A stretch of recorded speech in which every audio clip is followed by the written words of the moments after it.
ओम नमः शिवाय। जय माता रानी। दोस्तों, आप देख रहे हैं आपका अपना YouTube चैनल व्रत त्योहार टोटके। मैं हूं आपके साथ रिमझिम शर्मा। तो दोस्तों, शारदीय नवरात्र का व्रत अब समाप्त हो गया है। हमने कन्या पूजन हवन कर लिया है, तो अब बारी आती है कलश विसर्जन की। तो आज इस वीडियो में मैं आपके साथ कलश विसर्जन विधि शेयर करने जा रही हूँ। आपने जो माता की चौकी लगाई है, उसका विसर्जन किस प्रकार से करेंगे, विसर्जन मंत्र क्या होगा, चौकी पर रखे हर सामग्री का आपको किस प्रकार से क्या करना है, जैसे कि कलश आपको उठाना है तो कलश के जल का क्या करना है, कलश के अंदर की सामग्री क्या करनी है। तो दोस्तों, माता की चौकी पर रखे हर सामग्री का विसर्जन आपको किस प्रकार से करना है, इस वीडियो में आपको संपूर्णता से सभी जानकारियां प्राप्त हो जाएगी। तो वीडियो को अंत तक जरूर देखिए। वीडियो पसंद आए तो लाइक जरूर कर दीजिएगा। तो दोस्तों, अब देख सकते हैं कि जो ये माता की चौकी है, इस पर से भोग हमने हटा लिया है। अब सबसे पहले हम यहाँ से उठाएंगे ये जो भी फूल मालाएं आपने अर्पित की है। तो माता के पास जो फूल माला अर्पित है, जो कलश पर स्थापित अर्पित है, जो आपने जुआरे पर अर्पित रखा है, इधर आपने अखंड जोत लगाई है, गणपति को अर्पित रखा है, तो जो भी कच्ची चीजें हैं, जैसे कि जो भी फूल मालाएं हैं, आपने जो भी पान के पत्ते आज के दिन के अर्पित रखे हैं, या संकल्प का पान का पत्ता है, आपका मुख शुद्धि का पान का पत्ता है, देखिए पूरे 9 दिनों तक रहता है। तो ये सभी चीजें हम यहाँ से उठा करके एक थाली में रख लेंगे।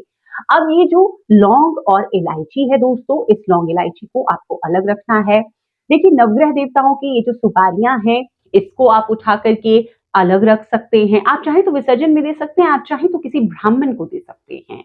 अब दोस्तों, यहाँ से आपने ये सारी फूल मालाएं हटा ली। अब देखिए जुआरे, अभी तो इसमें देखिए पूजा विधि मैं आपके साथ शेयर कर रही हूँ, करके दिखा रही हूँ। जुआरे इसमें उगाए हैं, तो इन जुआरों को क्या करना है, सबसे पहले तो प्रसाद स्वरूप थोड़े थोड़े जुआरे जो हैं वो परिवार के सभी सदस्य रख लें। कुछ जुआरे आप अपनी तिजोरी में रखें, कुछ जुआरे अपने बच्चों को दें आप, जो अपनी किताबों में रख सकें। बहुत शुभता लेकर आता है आपके जीवन में ये। तो इस प्रकार से आपने जुआरे आपने अपने जो भी परिचित हैं उनको भी दे सकते हैं, घर परिवार में परिवार के सदस्यों को ही। तो आपने परिवार में ले लिया। अब इन जुआरों को जो बच गया है उसको भी आप विसर्जन में, जैसे फूल मालाएं जहां पर आपने रखी है, उठा करके आप ले सकते हैं। कई लोग देखिए, अब क्योंकि ऐसा ये पात्र है तो मिट्टी सहित ही इस पात्र को हम विसर्जन के लिए डाल देते हैं। अब हमने यहाँ से इसे हटा लिया। अब बारी आती है कलश की। तो कलश में फूल मालाएं हटा ली हमने। कलश का नारियल, अब कलश के नारियल का हमें क्या करना है, देखिए वो मैं बताऊंगी। तो कलश का नारियल, जो घर की महिला है, जो घर की सुहागन महिला है, आपकी माँ है, आपकी पत्नी है, तो सबसे पहले तो आप कलश का नारियल उठाएंगी और प्रसाद स्वरूप उनके आंचल में आपको देना चाहिए।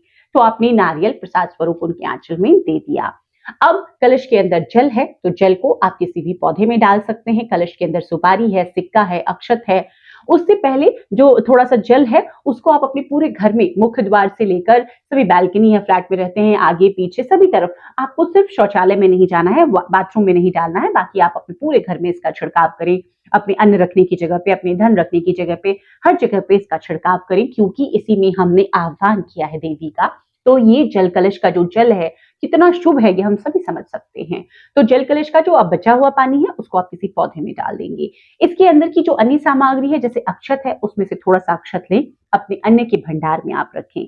इसका जो सिक्का है वो अपनी तिजोरी में रखें, सुपारी अपनी तिजोरी में रखें। आप चाहें हल्दी की गांठ, उसे भी आप घर में शुद्धता से जो भोजन तैयार करते हैं उसमें उपयोग में ला सकते हैं। बाकी जो अन्य चीजें हैं, जैसे कमल गट्टा रखा मैंने, तो उसे भी मैं अपनी तिजोरी में रख देती हूँ। उसके बाद इसमें कुछ नहीं बचता, तो बाकी जो एक सिक्का है उसे तिजोरी में रखें। अन्यथा जो भी चीजें हैं आप उसको विसर्जन सामग्री में भी दे सकते हैं। अब दोस्तों, ये जो पात्र है इसका क्या करना है, कई लोग इसमें देखिए पौधे लगा लेते हैं, आप ऐसा कर सकते हैं, लेकिन इस पात्र का दोबारा किसी पूजा में उपयोग हम नहीं लाते हैं। तो आप चाहें तो, जैसे मैंने बताया कि ये मिट्टी का पात्र विसर्जन में आप डाल देंगे, उसी प्रकार से ये मिट्टी का पात्र भी आप विसर्जन सामग्री में डाल सकते हैं, कोई दिक्कत नहीं है। अब इसके नीचे अष्टदल कमल बना हुआ है, चावल से, अक्षत से, और ज्वारों के नीचे भी अष्टदल कमल बना हुआ है अक्षत से। इन अक्षत को, इन चावलों को, नवग्रह जो देवता का आह्वान किया हमने वहां पर भी अक्षत है।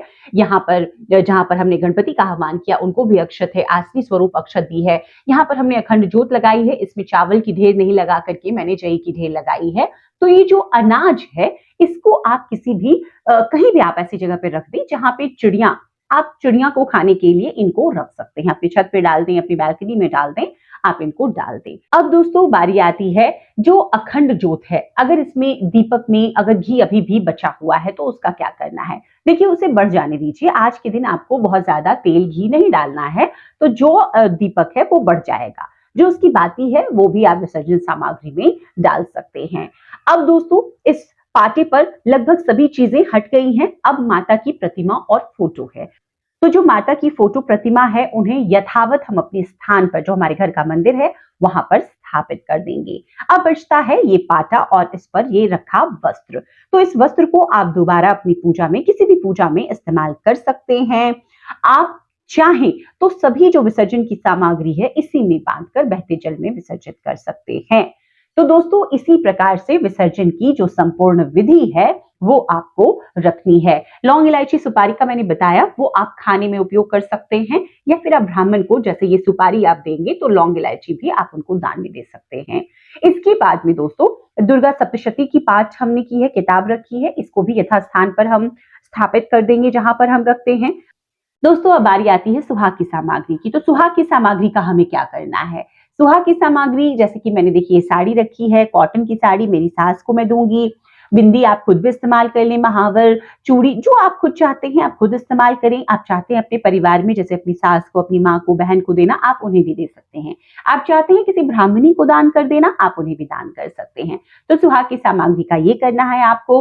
बाकी जो भी फल प्रसाद हैं, जो भी भोग स्वरूप आपने अर्पित किया है, देखिए ये भोग तो प्रथम दिवस का मैं आपको दिखा रही हूँ।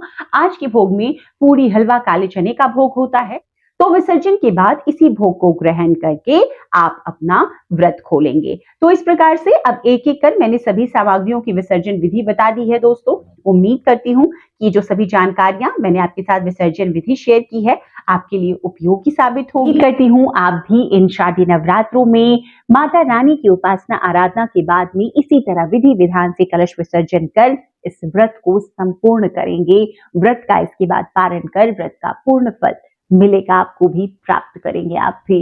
वीडियो अगर पसंद आए हो तो लाइक जरूर कर दीजिएगा। चैनल पर पहली बार आए हैं, इस तरह की जानकारियां आपको भी अच्छी लगती है तो चैनल को सब्सक्राइब करना ना भूलें।